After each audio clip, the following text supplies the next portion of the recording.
करीम अम्मा बाद फ़ाउज़ बिल्लाहि मिनश शैतानिर रजीम बिस्मिल्लाहिर रहमानिर रहीम।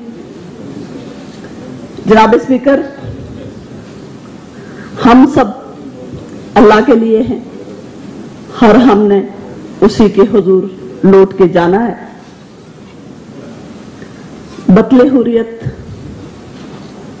तहरीके आज़ादी के सुर्खेल, मुज़ामत, जोदे मुसलसल और कश्मकश का पैकर मोहतरम अली शाह गिलानी की वफात पर पूरी अक़वाम आलम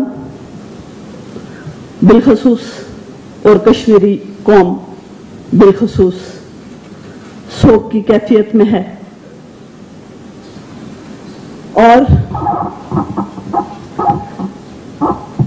कौमी असम्बली का इजलास बुलाने पे मैं आपको खराज तहसीन पेश करती हूँ।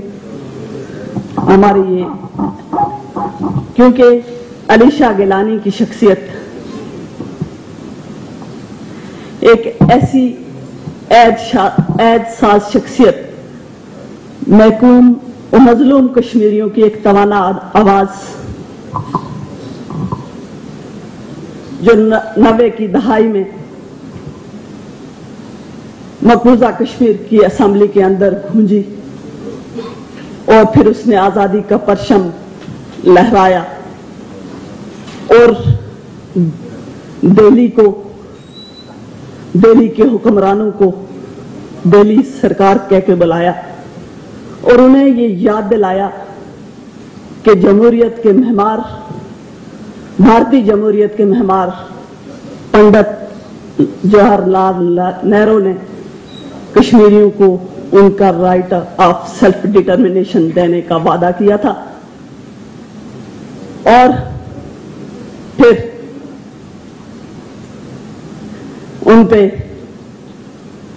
उनको पाबंदे सलासल भी किया गया, कैद बंद की सोबतें भी उन्होंने बर्दाश्त की, लेकिन उनके पाए इस्तकलाल में कोई लग़ज़िश न आई। मुझ नाचीज को 2007 में जब परवेज मुशर्रफ साहब की और मनमोहन सिंह की बैकडोर डिप्लोमेसी जब अरूज पे थी, श्रीनगर जाने का इत्तेफाक हासिल हुआ। मीरवाज उमर फारूक साहब और दीगर हुर्रियत रहनुमा, जिनमें मुफ्ती सईद यासीन मलिक साहब और दीगर रहनुमाओं से मिलने का इत्तेफाक हासिल हुआ, बावजूद कोशिश के, अपनी तमाम तवन्नाइयां लगाने के बावजूद अली शाह गिलानी साहब से मुलाकात का शर्फ हासिल ना हो सका, क्योंकि उस वक्त भी वो नजरबंद थे। उनके घर के बाहर सख्त पहरा था। बहुत कोशिश की कि उन तक पहुंच सकूं, उस आजादी के उस सुर्खेल को देख सकूं, उनसे कुछ सीख सकूं, लेकिन घर के बाहर इतना सख्त पहरा था कि हमें वहां पे अंदर जाने का मौका, हमें क्या मिलना था, वहां पे तो कोई चिड़िया भी पर ना मार सकती थी। और इस पे मैं आगे चलूं तो ये कहती हूं कि आज पूरी जो कश्मीरी कौम है वो एक उस्ताना आवाज से महरूम होकर रह गई है। और तमाम आजादी पसंद महकूम जो अक़वाम हैं, खुसूसन कश्मीरी कौम के दिलों में मोहतरम अली शाह गिलानी जो हैं वो आजादी की तड़प बन के जिंदा रहेंगे। और हम उनकी जलाई हुई शम्अ हुर्रियत को इंशाअल्लाह जब तक जिंदा हैं उसको फरोजा रखेंगे। और मकबूजा कश्मीर के बहन भाइयों को ये यकीन दिलाते हैं कि हम आजादी की इस तारीख में उनके साथ हैं।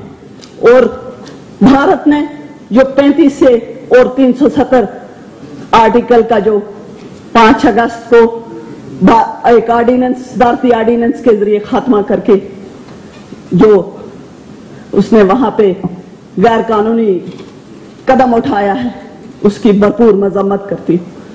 और हुकूमत पाकिस्तान के नुमाइंदा यहाँ मौजूद हैं, उनसे ये मुतालबा करती हूँ कि अपनी जानदार आवाज हर फोरम पे उठाएं, इंसानी हकूक की तंजीमों से गुजारिश करें कि वो वहां पे जाके उन संगीन खिलाफ वर्जियों का नोटिस ले।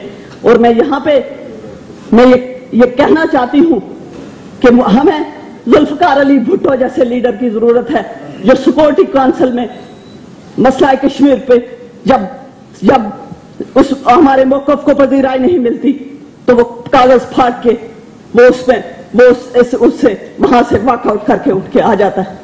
मुझे मोहतरमा बेनजीर भुट्टो जैसे लीडर की भी जरूरत है, जो ओआईसी में कश्मीरियों को नुमाइंदगी दिलाती है। मैं यही तवक्को करती हूँ कि वो आने वाले इस दौर में, हम चूंकि कश्मीरी हैं, कश्मीर जमीन का टुकड़ा नहीं, वो हमारे ईमान का हिस्सा है, जो हमारी रगों में खून बन के दौड़ता है। मैं रिक्वेस्ट करती हूँ हुकूमत पाकिस्तान से कि वो हमारी मकबूजा कश्मीर के अंदर इन संगीन खिलाफ वर्जियों का नोटिस ले।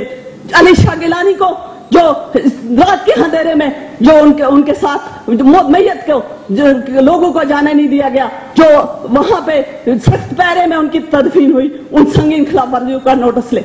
और मैं कहना चाहती हूँ कश्मीरी बहन भाइयों को कि वो दिन दूर नहीं जब आजादी का सूरज तुलू होगा, क्योंकि दबा सको तो सदा दबाओ, बुझा सको तो दिया बुझाओ, दबा सको तो सदा दबाओ, बुझा सको तो दिया बुझाओ, सदा दबेगी तो हश्र होगा, दिया बुझेगा तो सहर होगी। वमा अलैना इल्लल बलागुल मुबीन।